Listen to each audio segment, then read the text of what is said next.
Okay, so you want to own 0.01 Bitcoin.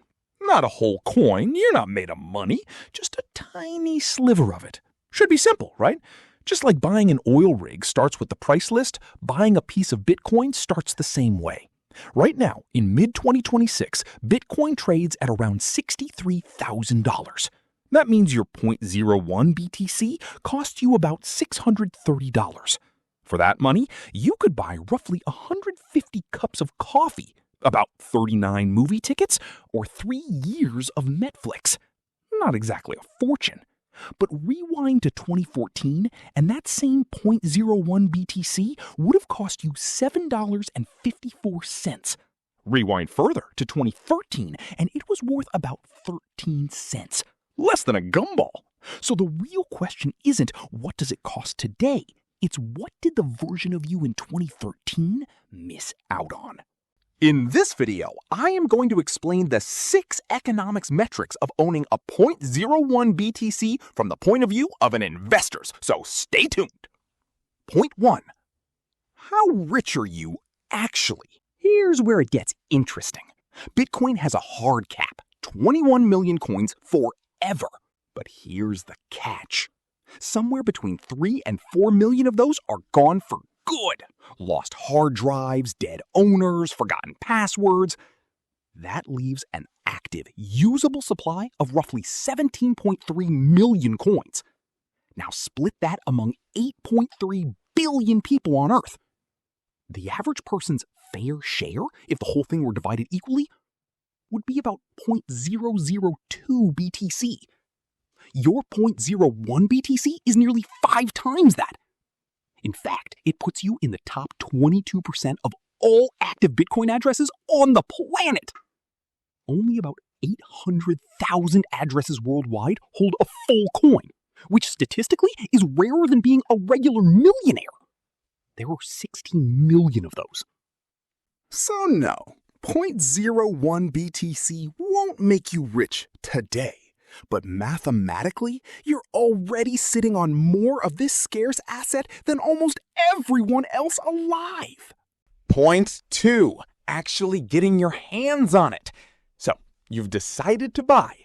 You have 2 paths. The easy one, an exchange like Coinbase or Kraken.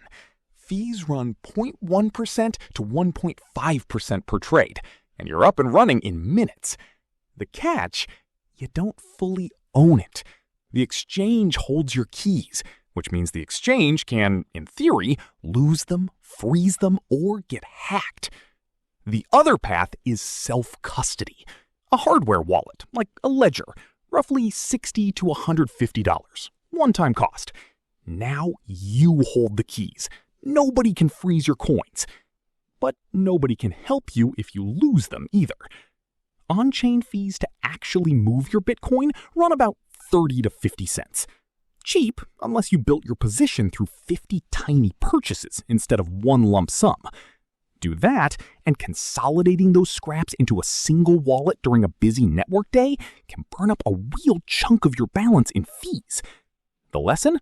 Buy in fewer, bigger pieces, or the savings from small buys quietly evaporate. Point 3. What it's actually like to hold this thing. Let's talk about volatility, because this is where oil rigs and Bitcoin start to look similar. Both are assets that can gut you overnight. Bitcoin's annual volatility typically runs 60% to 100%. Compare that to the S&P 500's 15 to 20% or gold's roughly similar range.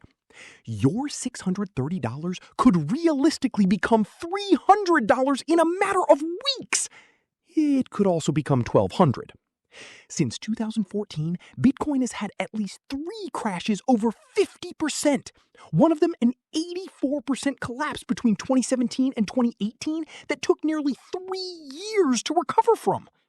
The most recent cycle saw a 48% drop from its 2025 peak. And yet, despite all that carnage, Bitcoin's risk-adjusted returns, its Sharpe ratio, have actually beaten the S&P 500 over the last several years. Higher risk, but historically higher reward to match it. Whether that holds going forward, nobody can promise you. Point 4. The taxman is watching your $630. You'd think an amount this small would fly under the radar? It doesn't. Not really. In the US, any sale of your Bitcoin, even a $2 gain, is a taxable event. No exceptions for small amounts. In the UK, you actually catch a break. The first 3,000 pounds of gains each year is tax-free, so most casual holders owe nothing. In India, it's the opposite extreme. A flat 30% tax on any profit with no ability to offset losses against other income. Same asset, same 0.01 BTC, wildly different tax bill depending purely on which country you happen to live in. Point 5. When it all goes wrong. Every industry has its disaster stories, and cryptos are brutal in a very particular way because the money isn't destroyed, it's just unreachable forever.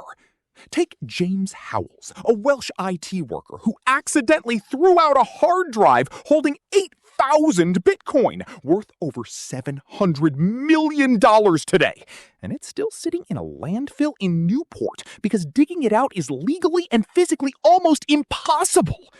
Or Gerald Cotton, founder of the Canadian exchange Quadriga CX, who died suddenly in 2019, taking the only copy of the private keys with him. Roughly $190 million belonging to 76,000 customers was locked away instantly and permanently. These aren't hacks. Nobody stole anything. The money is just gone, floating in the blockchain, visible to everyone, accessible to no one. That's the actual risk of self-custody. You become the single point of failure, lose the seed phrase, and $630 or $700 million disappears exactly the same way. Point 6. So what's it actually worth? Let's run the numbers the optimistic way first.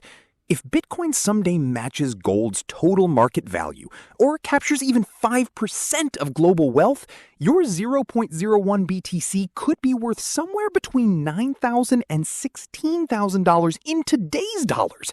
If it hits 10% of global wealth, you're looking at over $26,000. Now, the realistic version. To turn 0.01 BTC into an actual $1 million, Bitcoin's price needs to hit $100 million per coin, roughly 1,600 times today's price. That's not impossible over multiple decades, but it would require Bitcoin absorbing a genuinely staggering share of all global wealth. So here's where we land. Owning 0.01 BTC isn't a lottery ticket to instant riches, and it isn't nothing either. It's a small, real stake in one of the most volatile, most scrutinized, most argued about assets on Earth.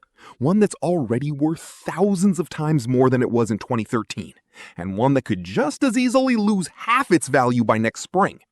Nobody buys 0.01 BTC to get rich overnight. They buy it to have skin in the game. And then they wait, the same way everyone in this market always has.